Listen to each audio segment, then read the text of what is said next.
A questão 5, uma pegadinha, ela envolve diferentes formas de 3 verbos distintos. Vir, virar e ver. Para tu, verbo vir a Curitiba, é necessário que tu, verbo virar à direita, assim que tu, verbo ver à entrada da USP.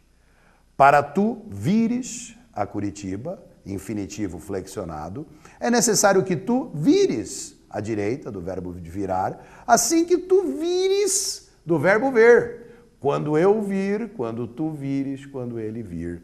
A entrada da USP. Assinale a alternativa que preenche corretamente as lacunas com as formas flexionadas dos verbos entre parênteses. Vires, vires e vires. Para tu vires a Curitiba, do verbo vir, é necessário que tu vires à direita, do verbo virar, assim que tu vires, do verbo ver, a entrada da USP. Resposta D de dado, vires, vires e vires. Questão meio sacaninha, né? A questão 6 e a questão 7 têm o mesmo perfil. É a entrevista aplicada à lógica de teste de múltipla escolha. O que eles costumam fazer, então? Eles colocam as perguntas de um lado, na ordem, e as respostas embaralhadas de outro lado, de modo que a gente tenha que estabelecer a correspondência. Eu vou responder aqui a questão número 6 e a questão 7 eu passo só a resposta. Para responder a questão 6 eu dou uma dica comum às duas. Quando as questões tiverem o mesmo formato, eu dou uma dica e aplico a dica numa e aí deixo apenas a resposta para você na outra, assim a gente ganha tempo. Na verdade, na vida, quando a gente olhar perguntas, a gente tem na vida 2 formatos de pergunta. Tem um tipo de pergunta que eu chamo de pergunta do tipo binária, cuja resposta ou é sim ou é não, a favor ou contra, positivo ou negativo.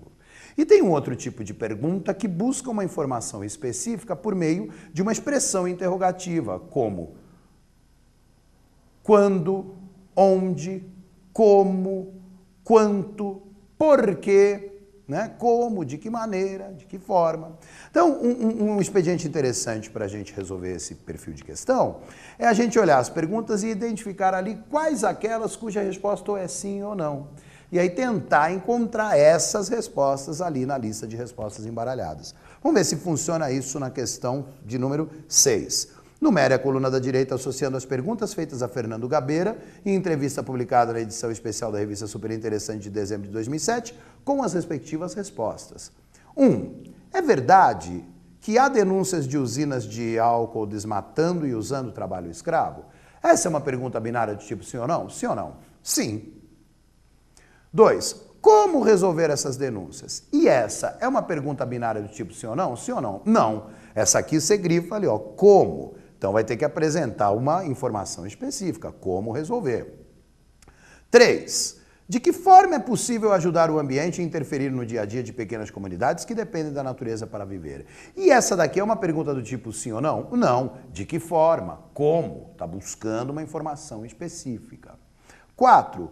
Não há uma falta de política ambiental do governo que ofereça uma alternativa? Essa é uma pergunta do tipo sim ou não. Então, as perguntas 1 e 4 são aquelas cuja resposta deve ser sim ou não, é ou não é. Quando a gente olha as respostas, a gente identifica a primeira, a segunda, a terceira e a quarta são as binárias. Ó. A terceira, sem dúvida, sim ou não, sem dúvida. E a quarta, sim.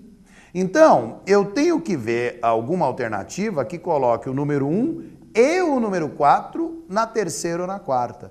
Quando eu olho as alternativas, só uma delas assim coloca, que é a alternativa A. 3, 2, 4, 1. Vamos ver se casa. 1. É verdade que há denúncias de usinas de álcool desmatando e usando trabalho escravo? 1. Sim. Geralmente a corrupção em situações assim não se limita a um crime ambiental. Os grandes agentes da corrupção também cometem crimes sociais. A falta de respeito à natureza também está ligada à falta de respeito ao ser humano. 2. Como resolver essas denúncias? 2. Com campanhas e conscientização. Do ponto de vista humanitário, temos que erradicar o trabalho escravo. Do ponto de vista da destruição da floresta, precisamos criar regras e zelar para que sejam cumpridas. 3. De que forma é possível ajudar o ambiente em interferir no dia a dia de pequenas comunidades que dependem da natureza para viver? 3. O problema do desmatamento, provocado por pequenos agricultores, tem raízes antigas. É socioeconômico e precisa ser encarado dessa forma. E a 4, que também ou é sim ou é não, né? Não há uma falta de política ambiental do governo que ofereça uma alternativa? Sem dúvida. A saída é ter sustentabilidade econômica que possa realmente fazer avançar um processo de proteção do ambiente, porque senão vão continuar desmatando sem nenhum problema.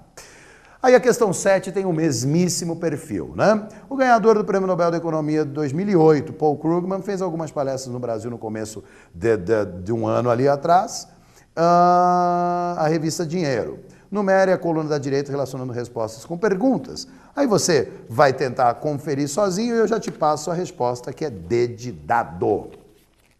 As questões...